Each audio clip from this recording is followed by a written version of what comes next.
Okay. Yeah, it works here. So Zoom people, can you hear us? Yeah. Okay, good. Sorry about that. Okay. Do you want me just to carry on? Yeah. Just keep going. Yeah. Okay. Right then. So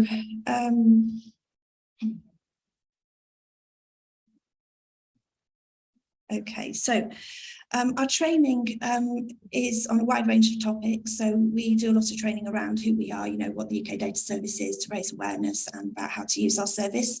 We also have examples around finding and accessing data, and a lot of our training is around how to use our data. So I work in surveys, the UK surveys, and we do a lot of the stuff around the kind of pre-analysis, so finding and getting your data and then cleaning your data in a suitable tool, and then the analysis.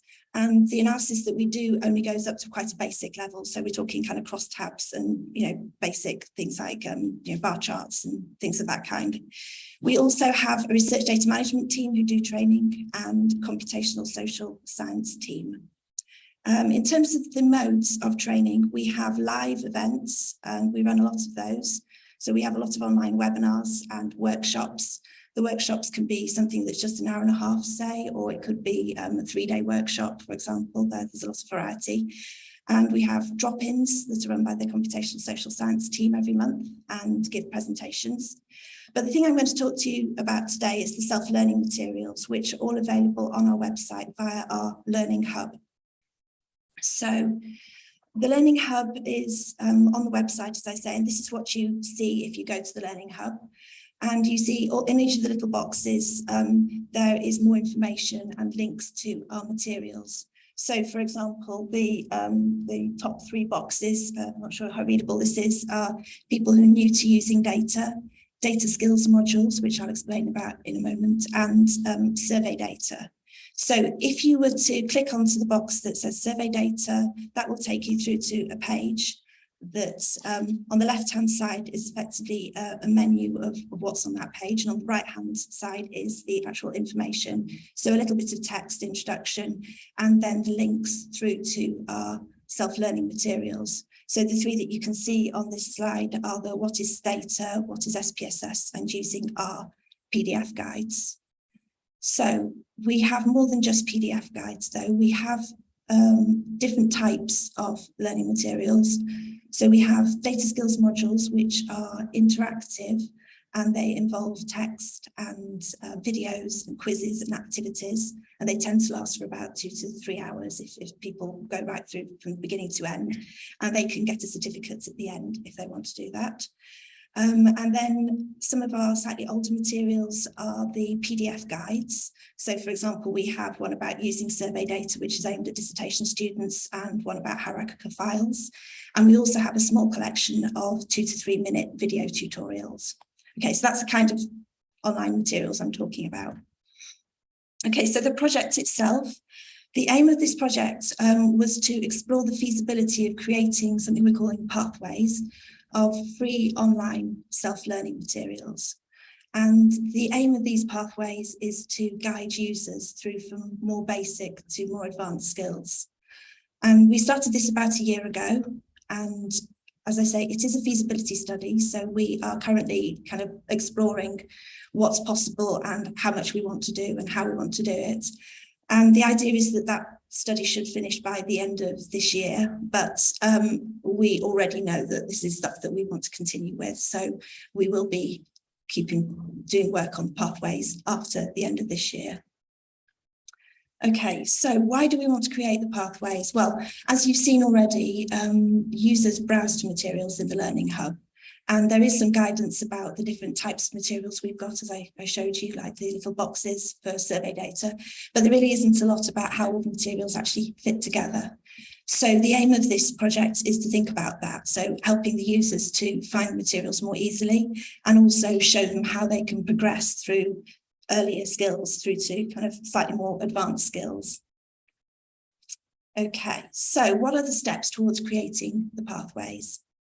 So they are starting off with last summer, we did a data skills training needs and gaps assessment. So this didn't involve us going out and talking to anybody. What we did was we looked at previous consultations that have been conducted across the UK. I'll talk about that in a later slide. And then we did a gap analysis, and this is something that's ongoing, of our learning materials to see what we've got and where the gaps are so that we can better produce pathways that make sense. And then we are going to do a user consultation and user testing to test some pilot materials. And again, that's in its early stages. And then we're going to select some kind of a tool, probably a learning management system, that will allow us to do many more, hopefully quite exciting and interactive things. And finally, we need to talk to other data training providers across the UK who do training in data skills for social sciences. Okay, so each of those. So what we did last summer and in the autumn was we looked at the training needs and gaps in social sciences. So we thought that the best thing to do was to look at previous reports and consultations, of which there are a number. The two I've listed here are two of the largest. And they didn't cover exactly what we wanted to know, but they did cover a lot of information that was very useful. And we concluded there were a lot of implications for the data skills pathway materials for when we create them. And I've just mentioned a few on this slide. So for example, it was very clear that there is a huge patchwork of social sciences data training providers in the UK. This wasn't really news to us, but on the other hand, it was interesting to see it confirmed in these consultation documents.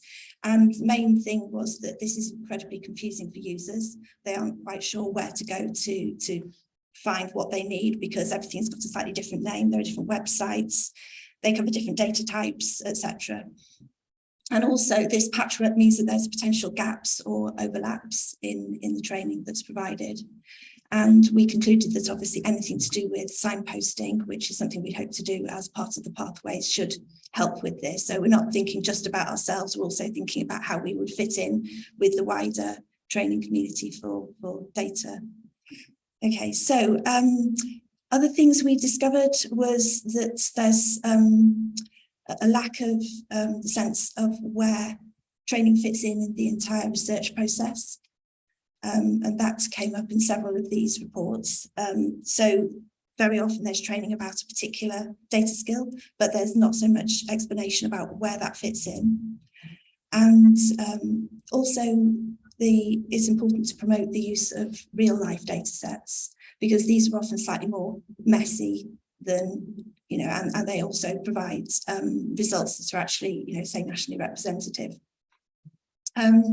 So that's one of the things that we concentrate on, actually. Obviously, we're a data service and we want to help our users to use our data, and our data are real life data.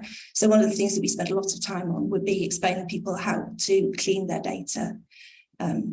Okay, and we also should be including computational social science methods and data in our pathways.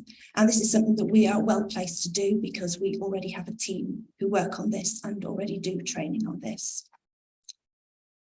Okay, so the thing we're working on at the moment is identifying skills gaps in the materials that we've got. So obviously the place to start with that is to think, what skills would we want in an ideal world? So we've started off with that, and then list the current materials that we have and all the skills. And this runs into the hundreds of materials and hundreds of different skills associated with the materials. So this is actually quite complicated to do. And we are, as I say, in the process of identifying where the gaps in the materials are. And so what we're working on as part of this is we need to come up with standardized vocabulary for skills. It might sound kind of obvious, you all know what a bar chart is, but are you talking about interpreting it or creating it? And is that a graph or is that a visualization? So it's that kind of standardization that we need to be clearer about, and that would apply to the curriculum as well. And we've also started filling the gaps. So I have colleagues who are working on a planning your research section. Now, this is something that we haven't done a lot of training on in the past, so this is quite new for us. On the other hand, it's slightly outside our remit in a sense, because that's, you know, we aren't experts on every aspect of planning your research. So the idea of this section is to point people towards the relevant materials that they can find, either from us or from other providers, but it's a different starting place. Instead of, do you want to know about survey data or do you want to know about longitudinal data? It's aimed at people who perhaps don't know what they want when they arrive. And this is a sort of a way of pushing people towards the right materials. Okay, so the other thing that we're working on is in the Learning Hub, we are going to add a search and filter so that people can find learning materials more easily. And we're also going to create some pilot pathways using our existing materials. And then we're going to user test these and also interview potential users about the pilot pathways. So what do they think? Is it useful? Is it not useful? Is it the right materials, etc.? But we also want to talk about other aspects that could be included in this. So, for example, do they want to see discussion boards? Do they want to have certificates, badges, personalised user interface? Are they happy to register and log in, or is that going to be a big barrier for some people?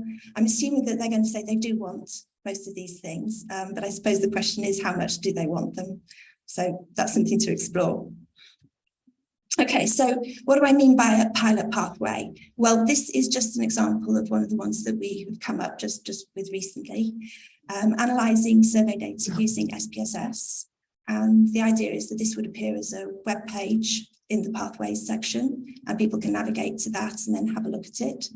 And it indicates who the target audience is. In this instance, anyone who just wants to do what the title says. The level, which would be beginner, and the level of experience assumed, which in this case is none. Learning objectives, which would be a long list, which I haven't included, and materials, which are 2 data skills modules, which follow on from each other. The longitudinal data one follows directly on from the survey data one. It uses a different data type, but a lot of the skills are repeated and extended in the longitudinal data skills module. And here are some examples as well beyond that of other things that could be put into a pathway. So what are hierarchical files? That's not something that's mentioned very much in the data skills modules. So this is something we could add in. And what is complex sample design? Something a tiny bit more complicated that is mentioned in the data skills modules, but which this guide is a sort of deeper dive into that topic. And then finally, a 2-minute video about citing survey data. There are going to be other things on this pathway that I haven't included all of them, but this is just to give you an idea of what we're thinking for the pilot pathways. So once we've done that, and partly based on what the users say they want, we are going to select a learning management system. So by a learning management system, I'm thinking things like Blackboard or Moodle, although I don't think we're going to use those particular ones. We want something that might, I don't know what to say, more modern, but something a bit more, yes. Potential features that we are hoping to get from actually, using one of these is we're hoping that there'll be a more seamless presentation of pathways and the materials in general, and that they should also provide, I would hope, a search or filter for materials. And we'd also like to be able to collect more information about what our users are doing with our materials. Are people just dropping out after 20 minutes or something? We don't really currently know that at the moment with the way things are set up on our website, and we would like to know that, and that will help us to find out what's working, what's not working. And then as I say, the things that I talked about before, like discussion boards, and we would also like users to be able to select their own materials to form their own pathways, and we could use that information potentially, if we have the right tool, to recommend materials to people. So this wouldn't be us recommending it, it would be the tool doing it automatically, in the way that, say, Amazon says, if people who bought this actually went on, or other people who've looked at this actually went on to buy that. So that kind of thing. Okay, clearly the issue is going to be finding the right tool at the right price. This is not cheap, so we're not going to be rushing into this. And we've also got to be careful about making sure that whatever we get is kind of reliable and fairly future-proof. And there's going to be issues as well around making sure it's fully accessible, and what we do, how do we handle people's data, so data privacy issues. And the last bit is the wider training landscape. So as I say, there is a patchwork of training, and we are definitely going to be linking to external materials, but we would quite like to work with other ESRC funded data services. So examples here are Closer, who support the longitudinal data in the UK, and they have training materials and a learning hub, and the NCRM as well, who have similar things. And at the moment, they all operate independently and have very diverse training offerings. We do meet with them every 3 months, so there's a group of about 15 to 20 of us who do meet to talk about our training, but the collaboration between us at the moment is fairly limited, just because we've all got our own funding pots to do particular things in our own particular way. And that's the end. So in summary, we're still at the early stages of this project, and we have identified some key steps towards creating the pathways and planning to talk to our users. And though it's a work in progress, we are hopeful that this is going to vastly improve the offering of self-learning materials to our users, and indeed anyone, since it's just going to be available on the website. And that's it.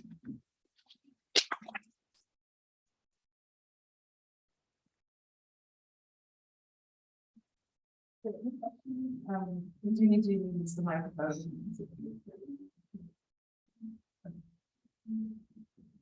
We've got a question from our virtual audience.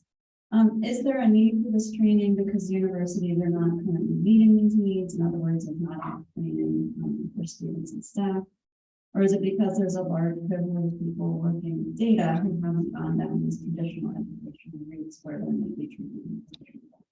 Yeah, I think there's a lot of training if you sign up to an undergraduate degree course, say, or master's course or PhD, but there's a lot of people who fall outside of that.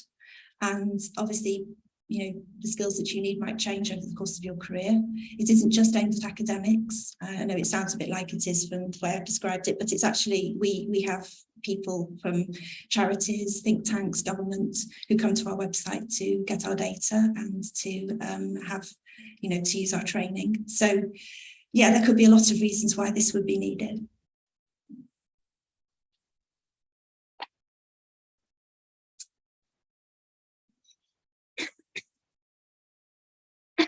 Thank you so much.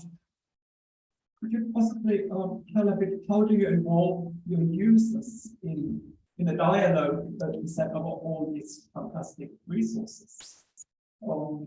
I think it's really great, but one comment that we frequently get, but you didn't talk to us, we were not involved. It's a good question. A lot of these materials have been developed as they currently stand over the course of some years, and we have concluded that these things are needed because they're some of these cover quite obvious skills, like how to use SPSS or whatever. But it is something we're aware of that we perhaps don't talk to users as much as we should. And so we have in recent years done a lot of user testing, so where we've actually recruited a few people and asked them what they think, focus groups or individual. So it's something we're aware of that we've perhaps not done as much of as we should have done in the past. And that's also going to effectively be part of what we're doing here with this Pathways project, because I think that's going to come out when we actually, what people think of our current materials and what they think of the pathways when we actually come to actually start doing the user testing, which I'm hoping once we've got something on the website, we'll be able to start in the autumn with that.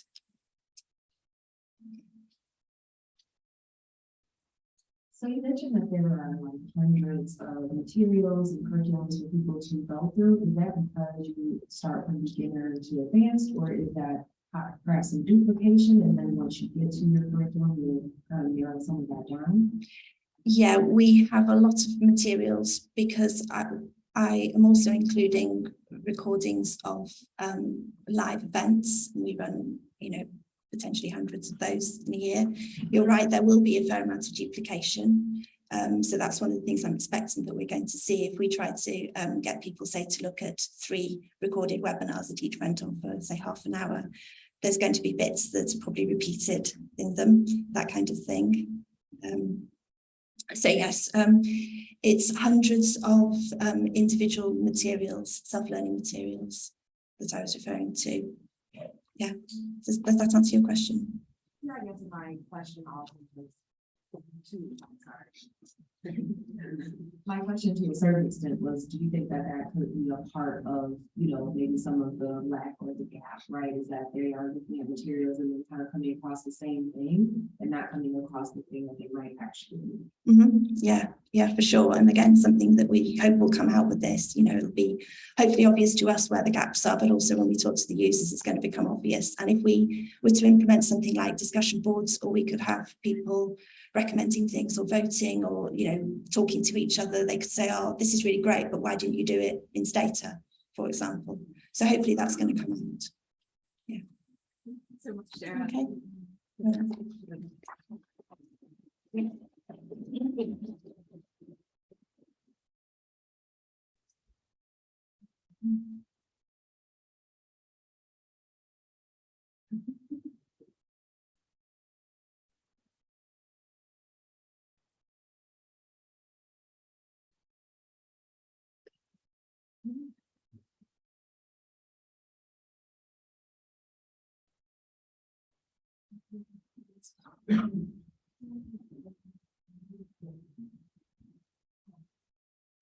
So next we have a team presentation.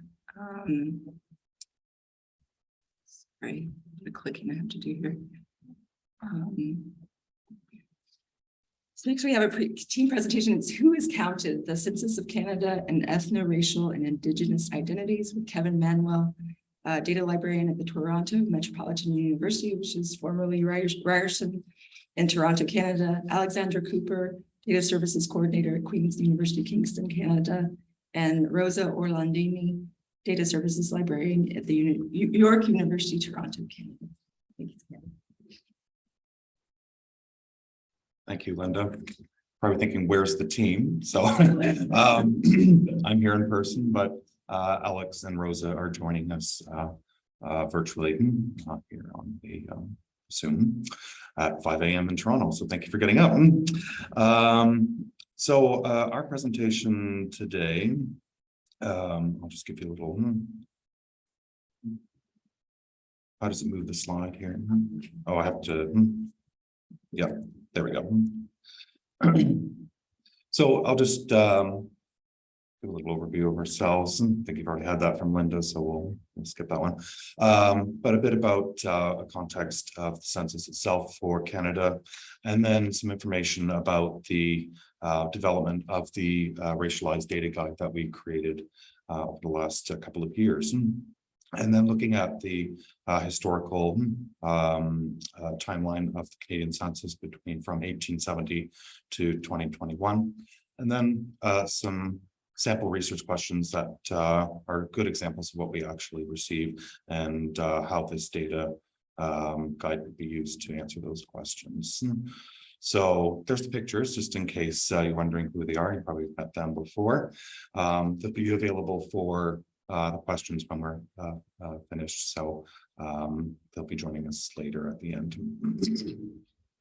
So a bit of context on the racialized and Indigenous populations of Canada. Pardon me. So right now in Canada, the census is conducted every 5 years. And so we can see the most recent one here was the 2021 census. However, it's important to take into consideration that over time, the terminology and definitions about racialized and Indigenous populations have changed. So in the current 2021 census, it asks about ethnicity, probably something unique to Canada, it's just called visible minority, and Indigenous identity.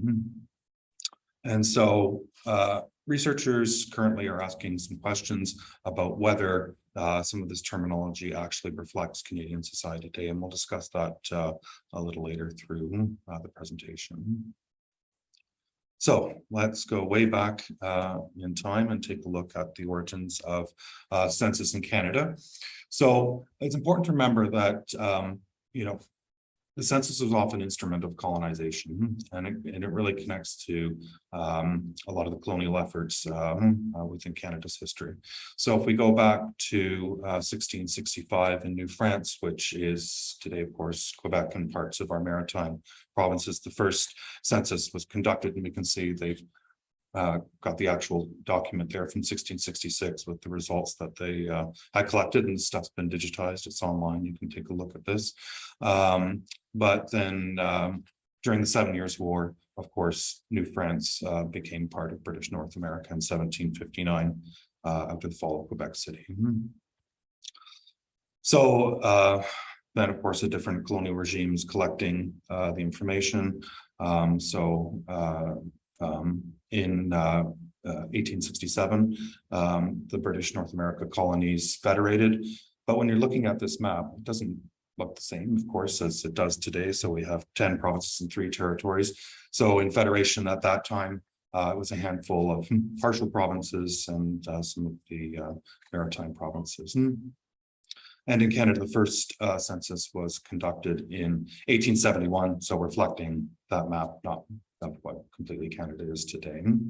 So until 1951, the census was conducted every 10 years. But after 1951, the census was conducted every 5 years. And of course, as I had mentioned, the most recent census is 2021. And when we're looking at that image there, that's from our 2016 census, which is showing the distribution of what it says there is Aboriginal population. So in 2021, the term was changed to Indigenous. So that's replaced Aboriginal. So an example of how terminology has changed over time. Something I want to point out specifically, in the 2011 census, there was a political decision made to cancel part of the census. So in Canada, we have what's called the short form, which collects demographic information such as age, sex of respondent, marital status. But then researchers really like what we call the long form census. And there's where the variables are about ethnic identity, visible minorities, immigration, et cetera, et cetera. So what happened at that time was the government empowered decided to change the long form census from mandatory to voluntary. And so what happened was that many marginalized and vulnerable populations that were typically racialized and Indigenous were underrepresented in that data. So fortunately, with the change of government and the 2016 census, which we see right here, the long form census was reinstated. So we have quality data again to work from that, and it is status quo for 2021, and fingers crossed going forward. So a bit of background on our project. So it was back in 2020, 2021, it was a pandemic project. But we were really inspired by some of the social justice issues that were coming up amongst racialized and Indigenous communities. So it was a great impetus to sort of create this this guide. So we're from different Ontario universities, and we met in our Zoom meetings and worked overtime to create this guide about racialized Indigenous people. So, of course, there was Alex, Rosa, and myself, but also our colleague, Moira Davidson from Lakehead University, who's now retired. So the guide itself is up online. You can, once you have the presentation here, go in and take a look at it. So it contains data sets from all sorts of aspects within the Canadian context, whether it's federal, provincial, and so forth. But those are all listed within there. And for us, it was really important that this was open access, right? So this is made publicly available. And, the primary reason that we initially created it was for other data librarians. But then as we saw the guide grow and develop, it's something that we know that researchers would find very valuable as well too. But what I really want to focus on today is a special component of the guide, and this took a long time to create, because we went through census years from 1870 to 2021. So this took over a year to compile this, but a lot of analysis of the historical terminology. And so we created a PDF, and this is available online, but it goes through each of those census years and showing how terminology and how the questions were asked around racialized and Indigenous peoples. And going forward through the presentation, I will just put a note of caution that some of the historical terminology, of course, is problematic and offensive at times. So let's look at an example here. So this is, the PDF page for the 1911 census. So it's showing the provinces and territories that are included at that time, because of course, more provinces were added as Canada included more provinces and developed new territories. But in 1911, it's showing the examples to this, so that the new ones to this were Alberta and Saskatchewan. But what's important, it says relevant column headings in the census. So when researchers are looking and trying to find information about racialized Indigenous peoples in the historical census, it's telling us that it's country or place of birth, immigration, naturalization. But column 14 is really interesting. So that's racial or tribal origin. So if we go back to the 19th century, the early censuses were just place of origin. So it's often somebody would just say what their nationality was or their place of birth. But in 1901 to 1941, it uses racial and tribal origin. Nationality is included in there. And so we go through, we tell, we indicate what the individual census records are, what publications are, and all the links that go back to these as well, including our aggregate data files.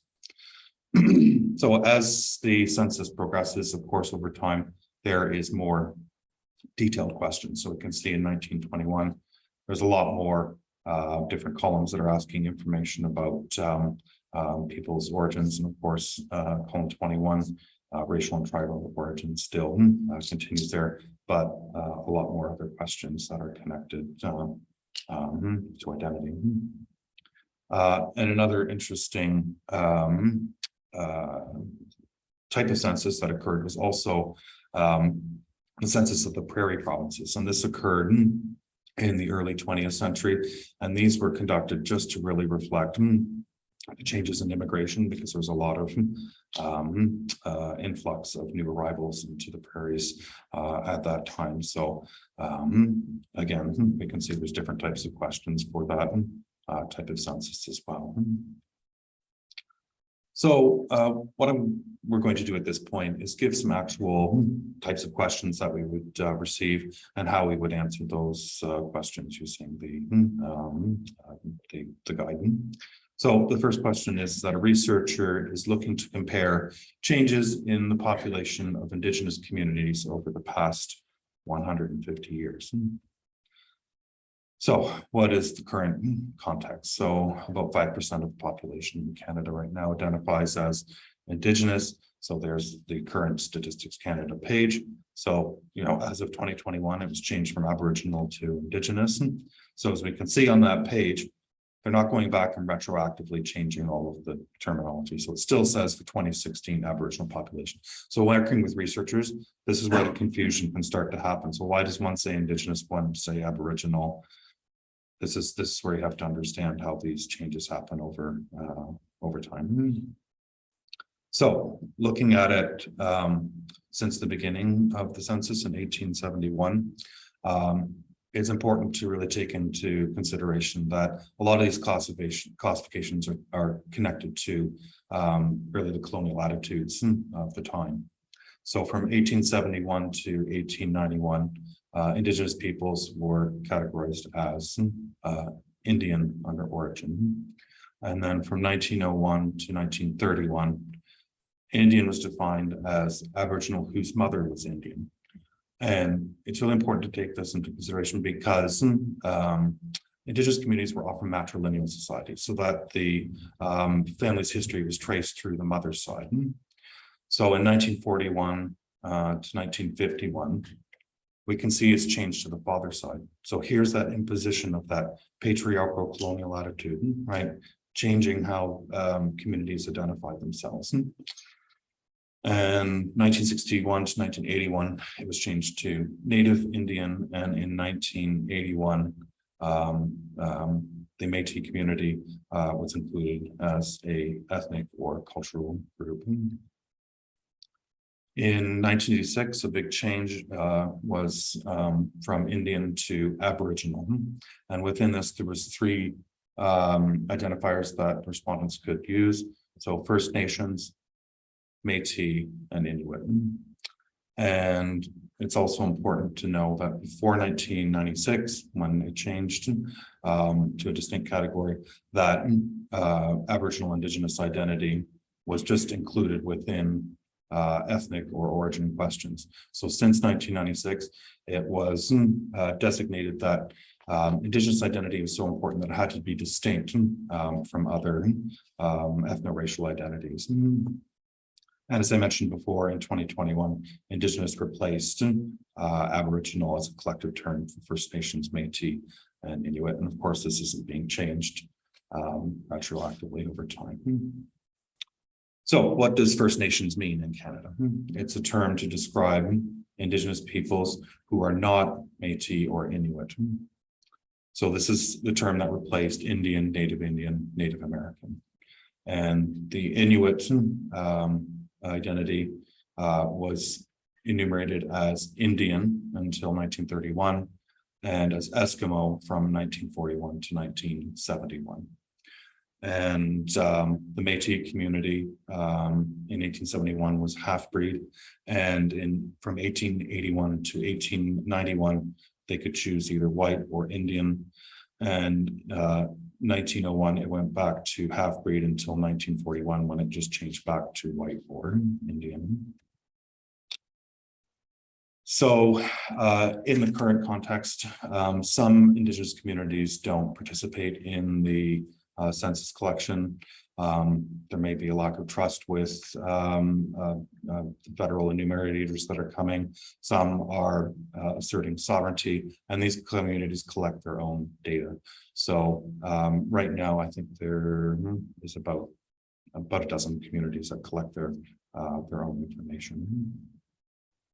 So thinking about using Indigenous population data over time, the terminology changes is complex. How is Indigenous identified in a particular census year? Sometimes the Indigenous identity was collected, but they didn't disseminate it within the results. And of course, through colonization, there's been the displacement and assimilation of Indigenous peoples and the sovereignty rights over data collection. Our next and final sample question, a researcher is looking for a race category to identify historical Black Caribbean immigration patterns to specific neighborhoods in Toronto. So looking at the category of race within the Canadian census. So how does a respondent self-identify with that? So from 1871 to 1891, they used the term place of origin. So this is either indicating where somebody was born or they're showing a nationality. And this gets complex because of the colonial identities. And I'll show you an example of that in just a little bit. So from 1901 to 1941, this is when we see the term racial origins brought into the census.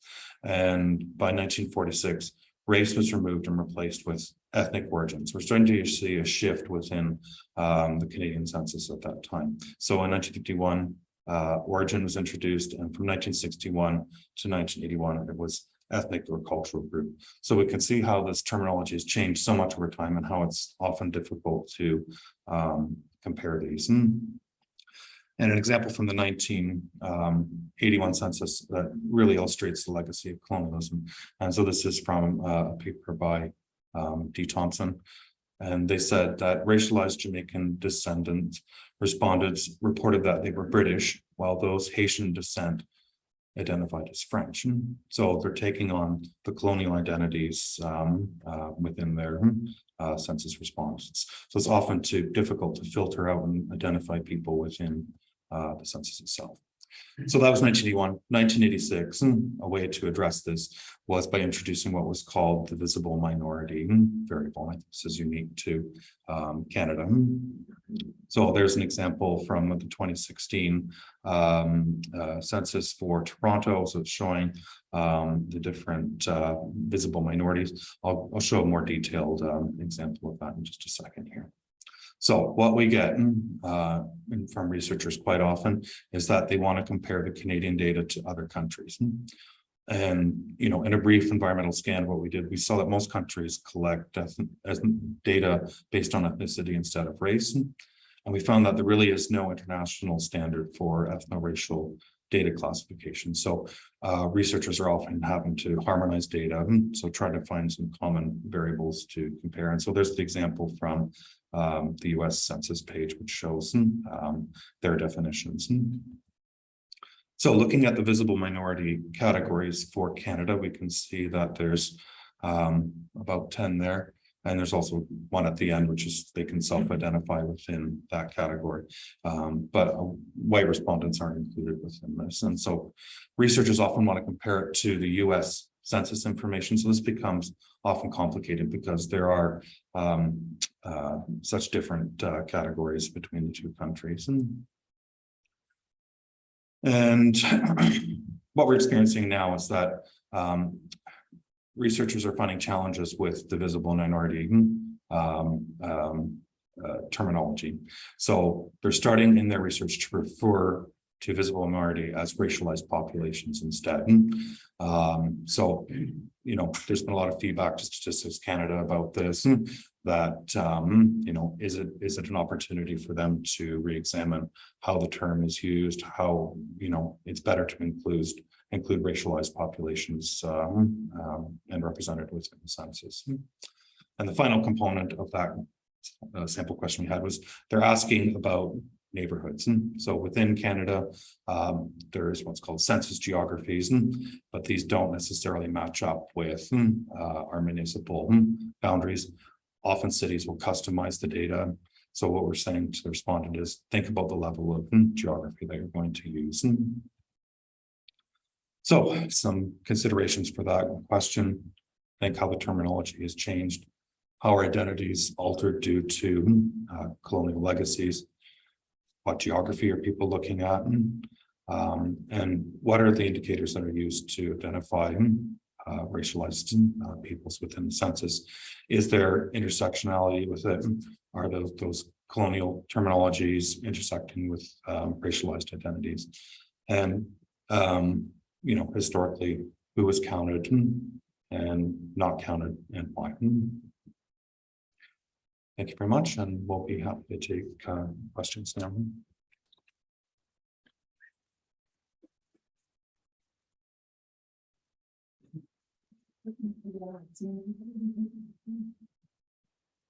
Yeah, we need to unmute Alex and Rosa. Okay. Are the Zoom people doing this? One second. You're good, Sam.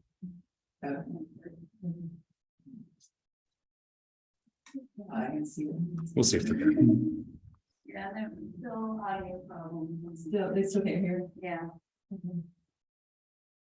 So why don't, if you could repeat the question, paraphrase the question. Sure.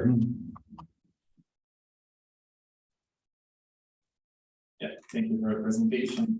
As you know, ethnic origin is a very sensitive question, at least here in Europe. Many European countries actually decide not to classify their population based on their ethnic origin. And they never ask this question in their censuses, countries like France, Greece, and others. While other European nations choose to actually have very detailed censuses because it has some educational, political implication, representative bureaucracy, etc. So my question is, so what is the rationale behind having a census when it comes to so detailed classification of people's origin? Is it something that benefits this population, mostly for political reasons, only research reasons, educational reasons, and how do you think that let's say indigenous and people of different ethnic origin see this classification? Thank you, Timmy. I think in terms of indigenous peoples, the data collection is important. Oh yeah, so the question was about just to briefly summarize it. What is the importance of having the ethnic and indigenous identities within Canada compared to other countries that don't collect it in such a detailed fashion? I think maybe for the indigenous communities, it's important in asserting their sovereignty and place within Canadian society. I think, I don't work for Census of Canada. I don't know the reasoning behind the history of it. I would assume from my work and with what other researchers are doing that it's just a continuation of the colonial administrations that were collecting that information, that it has continued, but that the value within it, I know from the researchers that I've worked with, is that the example I gave of when the census was canceled in 2011. That what happened at that time was that certain policymakers made statements like poverty has disappeared or this community isn't there anymore and funding was cut, right? Resources were cut. And so I think that's why having sort of a robust and reliable data set to say, these communities are here, these communities are changing over time, these are where people are, this is where resources are needed. So Rosa's raised her hand here, so. Yeah, and thank you. And to add on to what Kevin just said, the census is one of the few instruments in Canada where you were able to collect, able to get data at that level. So local, there might be administrative instruments at the local level, let's say at the municipality or the provincial level, for example, around crime-related statistics. that are separate from the census, but those instruments may or may not collect data about racialized populations. But then there's also the caveat of the stigmatization of the population too, as well. And so there's always concerns from racialized populations and also Indigenous populations of how these data could potentially be used for harm, as opposed to having these data available to implement positive policy and positive decision making at the community level and even at the governmental levels. So we're gonna have to move on to the next presentations. But thank you very much. Thank you. Team.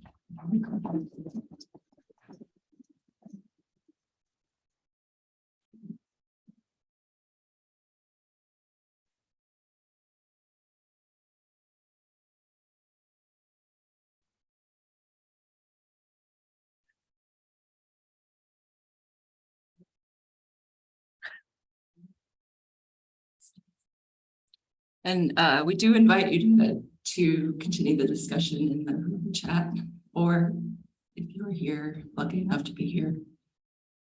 So yes, yay, something works. All right, so now we have building a local community practice. And first in our group, our pair of presenters, we have Emily Mann, who's the Student Success Librarian at the University of South Florida and St. Petersburg campus. Her research areas focus on data literacy and diversity, equity, and inclusion. She has presented nationally and internationally on data literacy, and in her spare time, she enjoys dogs on the beach. And I can tell you that her dogs are very cute. Alexandrea Glenn is currently the Student Success Librarian at the University of Florida. And she's going to be joining us at the University of Pennsylvania. That's very excited. Alexandrea graduated from Wayne State University with an MLIS and a certificate in information management.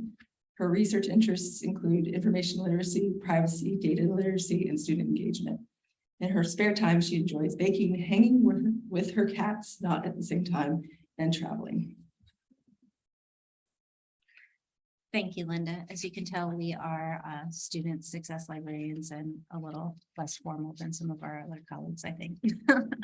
So thank you guys today for joining us for our presentation on building a local community of practice.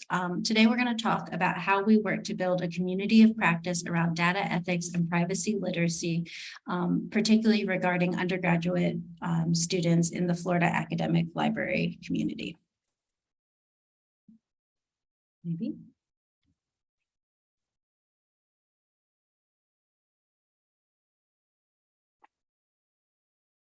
Sorry. Oh God, oh, this is gonna be a fun time. Sorry. No, you're fine. It's me. Well, I wish it worked. Yay! So for our agenda today, we're going to do introduction and background. We're going to talk about the workshop series itself. We're going to discuss the methodology we use to create it. We're going to have some discussion, and then finally we will go into conclusion. So introduction and background. I'll go first. Okay, so hi everybody. I am Alexandrea Glenn. Thank you again, Lynda, for the introduction. I am a student success librarian at the University of Florida at this moment, and I work a lot with students in regards to the data privacy and making sure that they have understanding of their rights and how to operate in this digital world. And I'm Emily Mann. I'm the Student Success Librarian at the University of South Florida on the St. Petersburg campus. I work a lot with our first year students and our student success departments on campus. I'm also the ICPSR representative at the University of South Florida. So let's start by talking about how we are defining what we're going to be talking about from our own point of view. So when we talk about community of practice, we're talking about a group of people who share an interest in a topic and come together to fulfill both individual and group goals. When we talk about privacy literacy, we're talking about the ability to understand and implement privacy in today's information landscape, particularly regarding actually as a part of information literacy. Data ethics, a system of moral principles related to how data are collected, stored, presented, and used. And then we really think that data literacy and data ethics are part of data literacy. And data literacy is the ability to understand how data are collected, used, and visualized. So having talked to a few people at this conference, what does that have to do with student success? As I mentioned, we are both student success librarians, and we really do think that data ethics and privacy literacy go hand in hand with student success. Information literacy itself encompasses data literacy, and librarians have really taken over ownership of information literacy, particularly for undergraduate students. And we think it makes sense for student success librarians to be talking about data literacy. In particular, we think this because students often are not receiving this information anywhere else in their curriculum. Student success is defined in a lot of different ways. I've been a student success librarian for 3 years at this point, and I've seen the definition as well as my job duties change drastically every single year. Some of the definitions include development of knowledge, sense of responsibility, and connection to the wider community. For me, a successful student has the ability to think critically and successfully and meet the challenges that they'll be faced with in school and in life and becoming a successful citizen of the world. Data ethics and privacy literacy fit very well into this definition because these concepts are essential to become successful citizens in our information economy and landscape. We've seen this a lot in the past 5 years with different misinformation and information pollution campaigns that have had really real world effects in politics, laws, health, and well-being. So becoming a successful citizen means understanding data ethics and privacy literacy.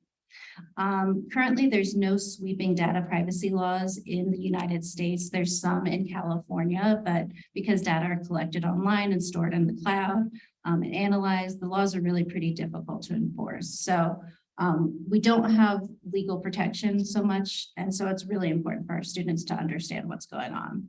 We also think that the technology of data collection has moved extremely quickly, particularly with COVID, before some of the consequences could be considered. You'll see a very nice picture of Jeff Goldblum on our slide. And that is because when we were really thinking about this webinar series, we thought about the Jurassic Park quote, "Your scientists were so preoccupied with whether or not they could, they didn't stop to think if they should." Building on top of that, both Alex and I are really passionate about diversity, equity, and inclusion, and we see this as a key framework for teaching about data. Data is not created, housed, or visualized in a vacuum, and bias and institutional racism sneak in data in different ways, and we really keep that in mind when we think about data literacy. So why Florida?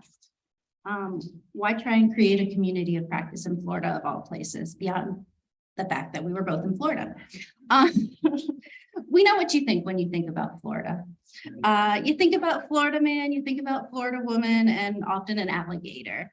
But there's a reason that Florida is a perfect incubator for conversations about data ethics and privacy literacy, and it's the Florida Sunshine Laws. Florida Sunshine Law actually began in 1909 with public record laws, and the law required that records made or received by public agencies in Florida be available for inspection. The current government and the Sunshine Laws that are in place right now were enacted in 1967 and amended in 1992.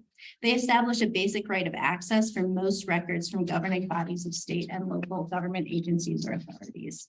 So our public documents like police blotters are open, which is why so many people around the world know when someone in Florida has done something a little bit crazy, leading to that Florida man and Florida woman stereotype. We also have a huge amount of data publicly available because of the Sunshine State laws. And we think this is a great opportunity to talk about data ethics, privacy literacy, and data literacy, because we really see these effects in real time. We've also seen huge data ethics breaches in real time as COVID numbers were suppressed or massaged and continue to be so to push certain political agendas.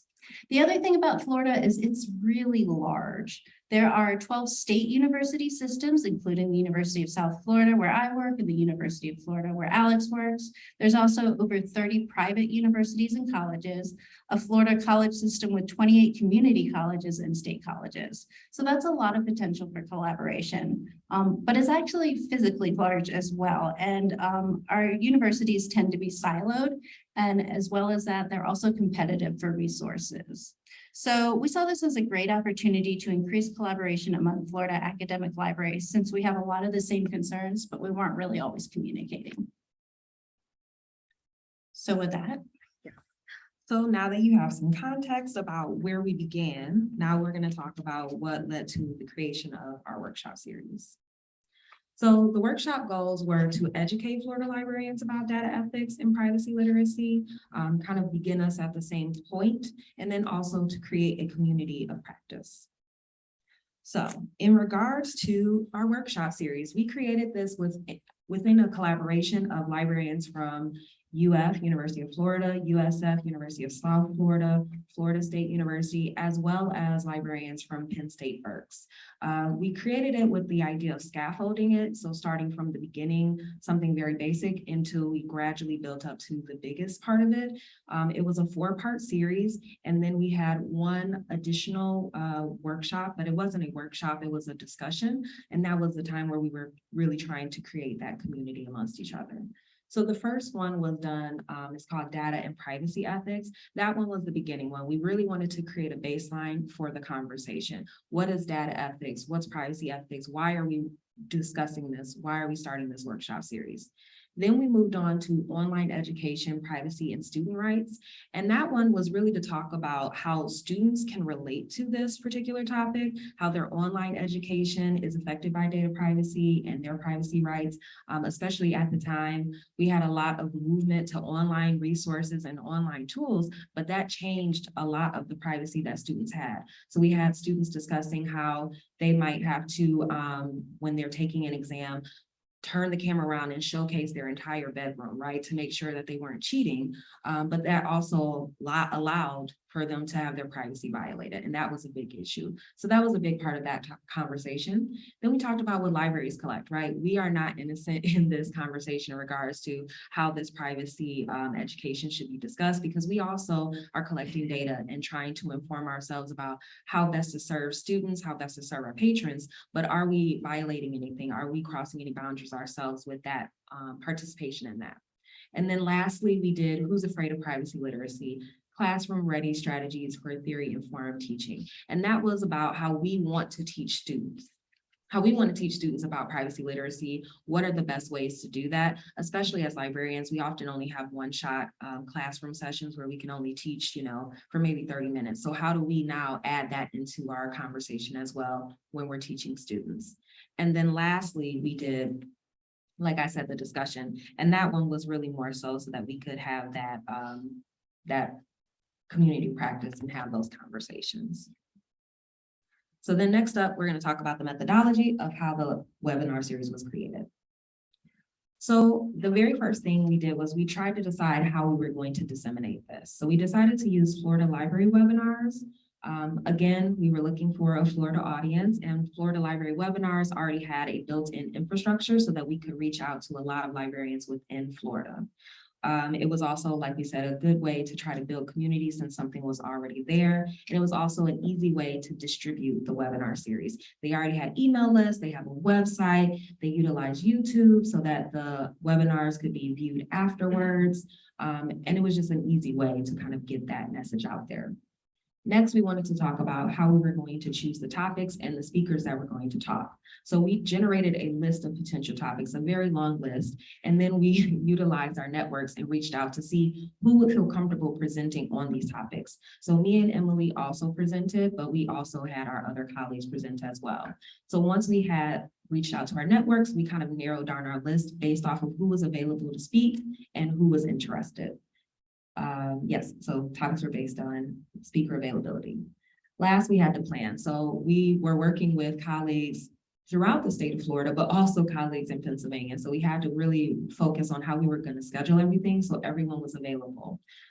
We each prepared our webinar separately, so that way that didn't kind of tie down our time in regards to planning, and it really was very beneficial. Lastly, we had to work on advertising. So we utilized Florida Library Webinars advertising. We utilized our library network systems to advertise it, and we also utilized social media. So now let me just All right, so as with any new project, there were challenges and successes. Some of the challenges is we used Florida Library webinars. They were awesome, but they also only allowed Florida residents to sign up for the live webinar, something we were not aware of when we started working with them. Originally, their videos were posted on YouTube, but because it is their own infrastructure, they decided like a few months ago to move to Niche Academy, which unfortunately has created a little bit less discoverability for the webinar series that we've already created. Anyone can still go to the Florida Library Webinars website and sign up for free and use Niche Academy and see any of the webinars if you are interested.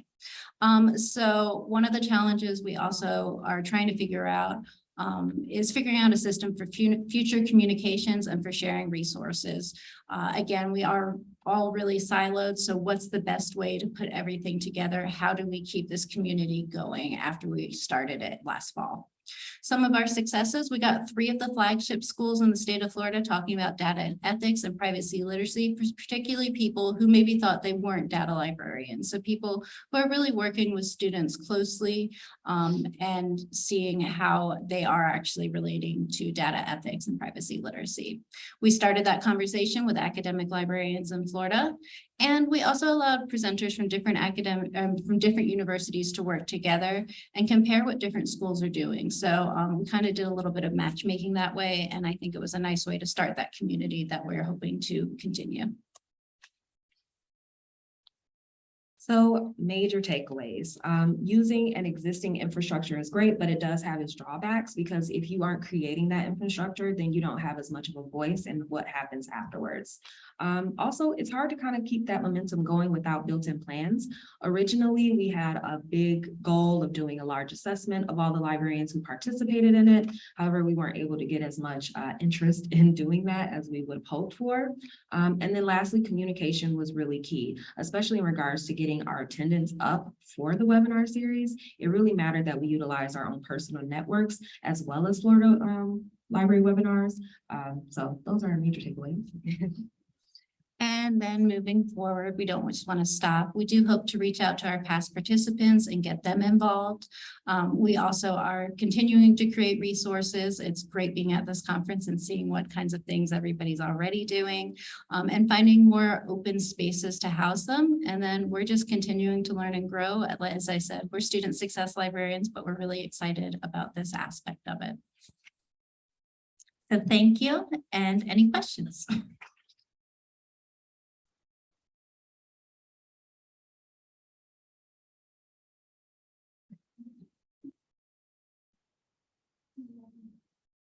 This is a question from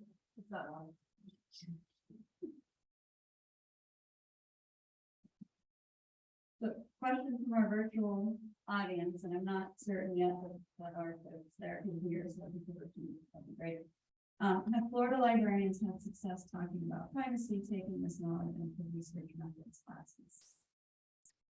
Have librarians taken this into research method classes after learning about it? I mean, I can speak for UF specifically. I feel as though it is definitely becoming more and more a part of the conversation. And it's definitely becoming something that people will tap me for because they know that I'm the student success librarian and they know that I'm interested in this. They will ask my feedback about things. They'll ask, you know, if they should put this into like some of our learning things that are online. So it is becoming a more and more part of the conversation, but it is harder to say for all of Florida. And I would say Also, I think a lot of people are doing this and already were doing this, and that's part of why we wanted to create this community of practice so that we can try and help each other, because a lot of people do feel siloed and kind of doing this on their own, when in fact, it's a huge issue. And luckily in Florida, we do have very many real world issues with privacy literacy, so we are able to bring those into the classroom. Luckily.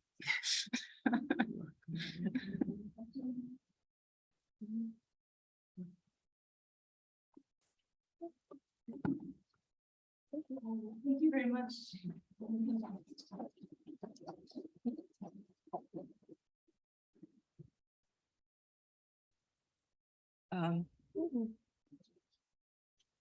So our final presenter was not able to come, unfortunately, at the last minute. So we have a video that she made for us. She also couldn't zoom in. Well, she could, but it would have been like 5 a.m. or worse, I think, where she is. So sorry, it's going to take me a second to find this. Okay.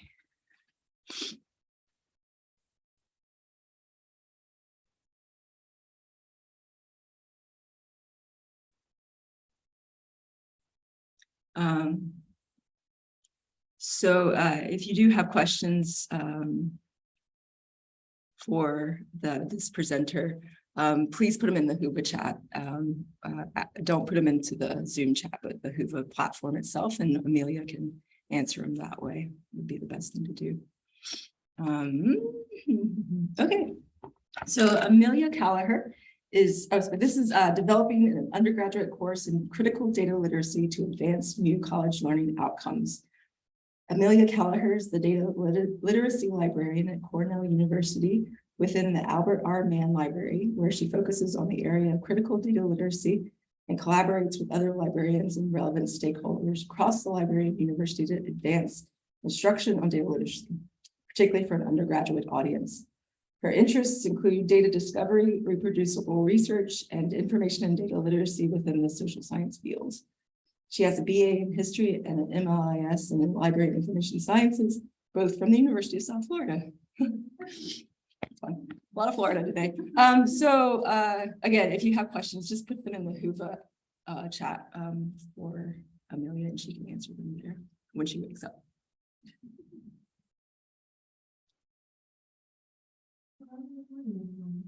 My name is Amelia Kallaher, and I'm with the University Librarian for Cornell University. Today I'll be presenting on developing an undergraduate course in critical data literacy to advance new college learning outcomes. I'll also be talking about what critical information and data literacy competencies are, why teaching these literacies matter, the importance of developing programmatic learning outcomes for a library instruction program, and why it is strategic to align them with the college or university's own learning outcomes. Before I begin, I'd like to also thank IASSIST and the program committee for allowing me to present today. Just to give you a little bit of institutional context about where I'm coming from, Cornell University is a private university located in Ithaca, New York, that also serves as New York State's land-grant university. We serve around 15,000 undergraduate students and 8,000 graduate students.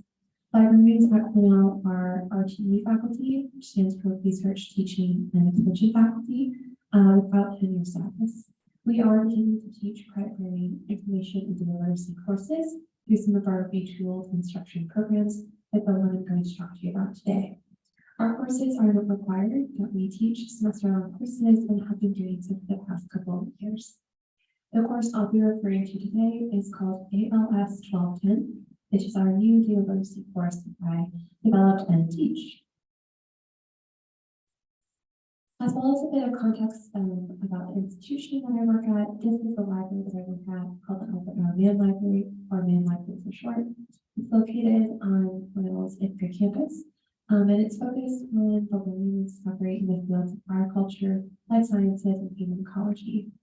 The library serves the students and faculty of two specific colleges, the College of Agriculture and Life Sciences, referred to as CALS, and the College of Human Ecology, referred to as CHE.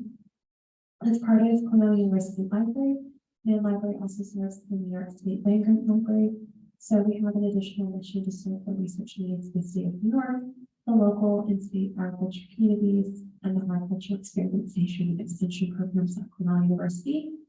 We're also one of the larger and heavily used libraries that make up with the roughly 16 separate libraries on Cornell's campus. So that means that we interact with a sensible portion of the student body through our many classrooms and study spaces. We have over 24 staff and librarians that work across multiple departments, including library instruction. Over the last 3 years, the Mann Library Instruction Team has been actively pivoting away from being an instructional support unit that really prioritized faculty requests to become instead a specialized academic unit with expertise in our own right that centers student needs. We've transitioned from really an more teaching support unit that was reactive to often last-minute faculty requests for instruction to instead a forward-looking, standalone critical information literacy program that is designed to equip students with the information and data skills needed to be responsible digital citizens in today's disinformation age. This transition began prior to the COVID-19 pandemic that persisted and perhaps seemed all the more important during the pandemic after old norms were upended, old ways of doing suddenly seemed inadequate, and we looked for more meaning and impact in our professional lives. This transition required time, collective team buy-in, and administrative support, and plenty of active discussions and deliberation. Most importantly, this transition and focus has shifted what we teach and how we teach, but most crucially for us, how we align with the objectives of the colleges that we serve. While we were working to transform our instruction program, it seemed all the more crucial to do this during the backdrop of the COVID-19 pandemic and the 2020 Black Lives Matter protests, both of which have exposed the need for the long overdue national and classroom conversations on systemic racism and bias in our information and data systems.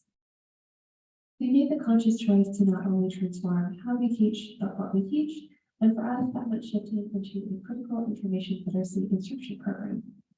If you're not familiar, critical information literacy is a framework that asks librarians to work with their patrons, students, and community members to co-investigate the political, social, and economic dimensions of information, including things like its creation, how we access it, and how we use it. This approach to information literacy seeks to involve learners in better understanding systems of oppression, while also identifying opportunities to take action upon them. As a data librarian, I look at data through the state lens. While I'm teaching students the skills that are required to make data-driven decision-making and to use best research practice when it comes to data, I'm also asking them to look at data through this very same framework and to consider how ways a more diverse population can gain access to the know-how to make data. In 2019, Mann Library restructured its organization to move away from the liaison model and instead towards a public service team-based model, comprised of an outreach team, a research team, and an instruction team. Prior to transitioning to our current team-based model, librarians at Mann Library were traditional liaison librarians assigned to distinct departments and majors. Our instruction team now is made up of about 5 librarians plus 2 public service assistants. On average, we have about 80 instruction requests per semester that we distribute amongst the team members. As we're not liaison librarians, we don't have collection involvement responsibilities or expectations that we will do outreach to the departments. Shifting to this model has also allowed us to have more time for our professional development pursuits, have a little bit more space to focus on things like pedagogy, assessment, and learning technologies as we try to reimagine how we do instruction as librarians. One of the main drivers for why we shifted from the liaison model to a more team-based model was because the liaison model required a lot of divergent competencies for several distinct jobs, including collection building, outreach and marketing, pedagogical design and assessment, and research. Being a liaison librarian required a basic understanding of a lot of different functional areas, but really prohibited deeper expertise. Liaison librarians were left with little time to devote to course or lesson plan design or assessment, and the preparation for guest lectures often took a backseat to more pressing concerns like scheduled research consultations or collection responsibilities.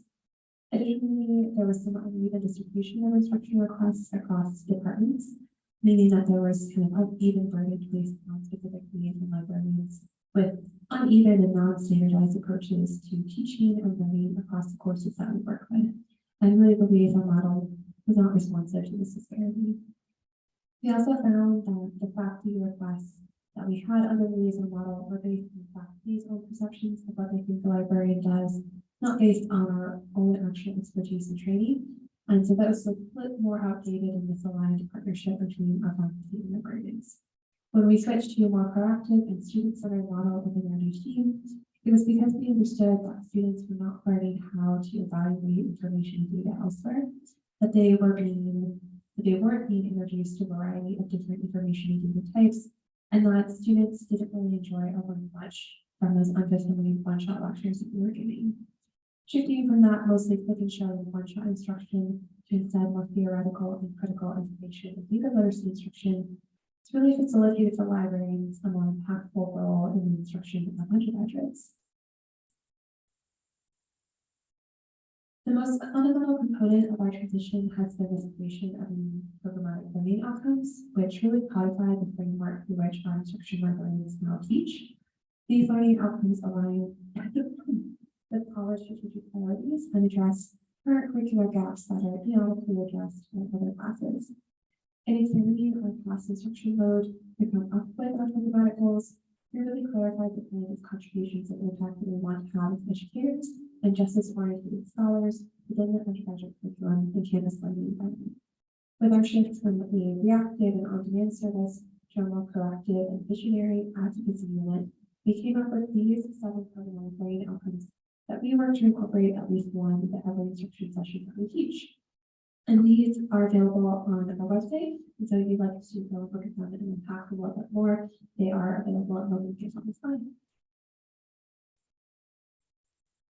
Just as Mann Library was transitioning into this new service model, and we're starting to kind of grapple with questions about our own programmatic focus and goals within our new team structure, House, or the College of Applied Science, was initiating a review of its own college undergraduate learning outcomes and invited Mann's head of instruction initiatives to serve on the committee that was tasked with this review. So over the span of 1 year, the college committee comprised of tenured faculty, 1 librarian, the associate director for assessment from the Center for Teaching Innovation, reviewed the existing college learning outcomes. They mapped the undergraduate curriculum to identify relevant courses that address those learning outcomes, and then revised or created new learning outcomes in response to that curriculum mapping. They proposed a final list of 10 new college learning outcomes, which were ratified from the college's faculty executive board. Not surprisingly, this review showed that some learning outcomes like data literacy and information literacy were not really addressed in a singular course, but instead in bits and pieces across the college. Having the librarian on this committee really helped our instruction program to be part of these curriculum conversations, know what these conversations are about, and to fully participate in them as a committee member. While some of the proposed new 10 learning outcomes are in part aspirational, in that new courses and experiences will be needed for all students to fully achieve an outcome, each new learning outcome was deemed sufficiently worthy of a challenge. Recognizing that several of these new learning outcomes aligned particularly well with the expertise and training of librarians, including in data literacy, digital literacy, information literacy, our newly formed instruction team was poised to leverage and help advance this work. In particular, learning outcomes 3 and learning outcomes 4 are the ones that I picked out from sort of the final list of 10 as ones that I would use when I was designing and proposing my new data literacy course, making sure that that course fit very well with these new college learning outcomes, and that when I proposed it to the college curriculum committee, they would see that alignment as well.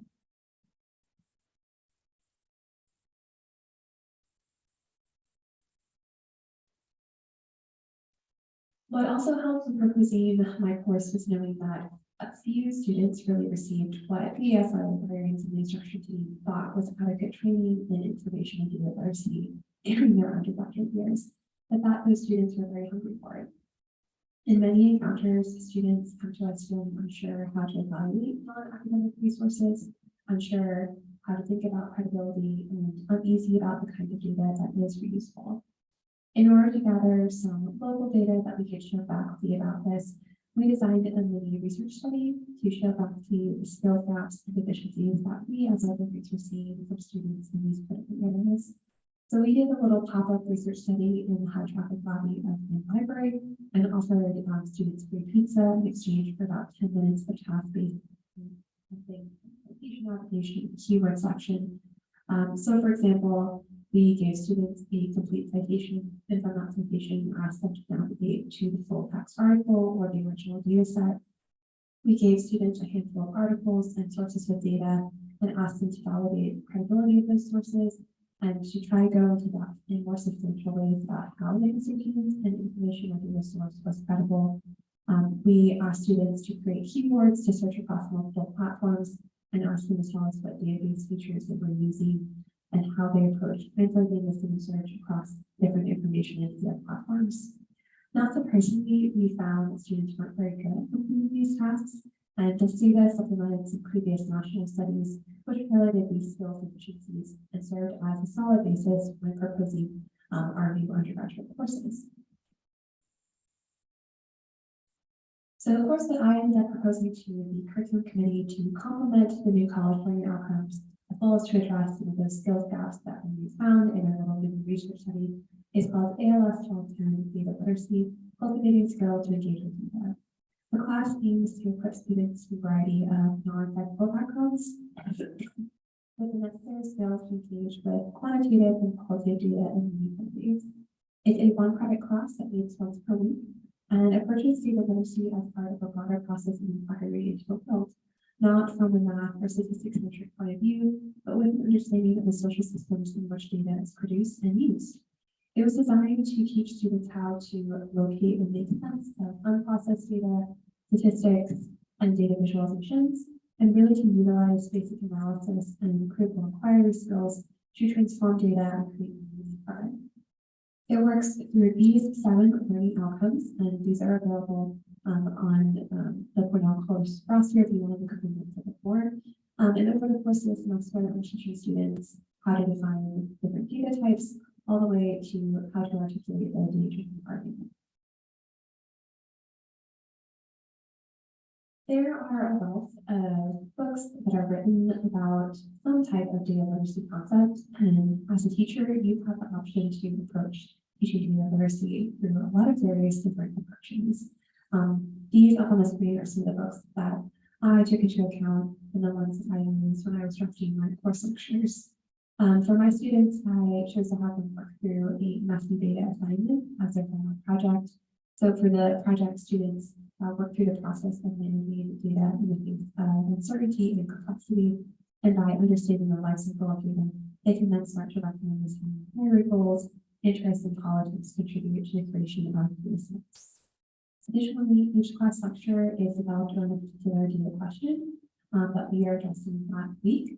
So for example, over the course of the semester, students in the class discuss questions like who is represented in the data and who is not, what experiences, nuances, or stories are kept or removed from the data, and whose experiences are included in data that is more likely to disappear. Our shift from a very reactive and unmoored instruction support unit to instead a critical information and data literacy program has really provided students with opportunities for critical reflexivity, lifelong data and information skills, and it really advances curricular goals of the college through teaching these new credit-bearing courses, and it has overall been a very empowering experience for us at Cornell. The creation of new programmatic learning outcomes really led to deeper and more meaningful partnerships with college faculty, and focusing on teaching critical information and literacy has helped to grow library designers to teach more purposeful and relevant instruction. Developing undergraduate courses such as the data literacy course that we have shared with you today has really helped to address those identified curricular gaps and solidify librarians as instructors in their own right for their own activities.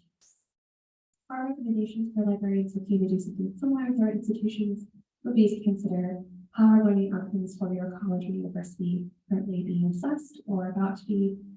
If not, could you assist with the evaluation of some related competencies in areas that you have particular expertise?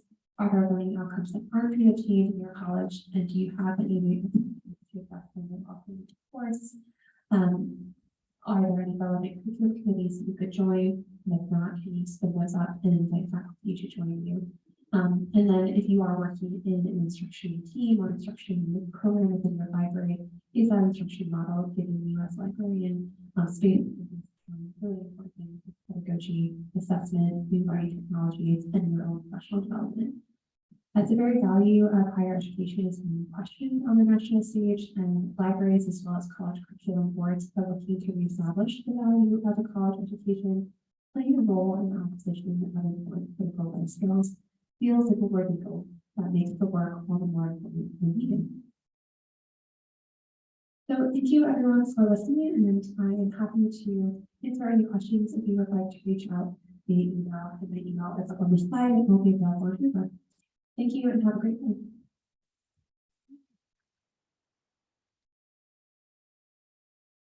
Fantastic. Well, thank you, everybody. Lunch is apparently looks very delicious as far as I'm doing. So go ahead to lunch, and thank you to all of our presenters. They're over here if you want to talk to them afterwards. But let's go to lunch.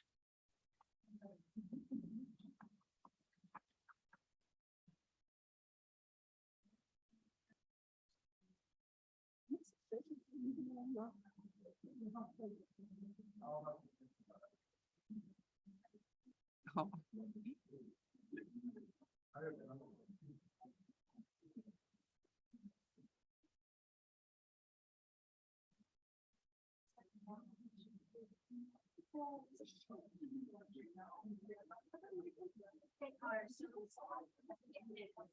So the line things are new, but the library is already.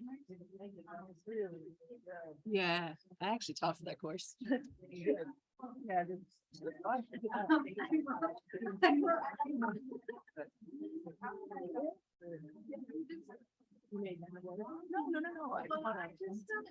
Oh, yeah. Yeah.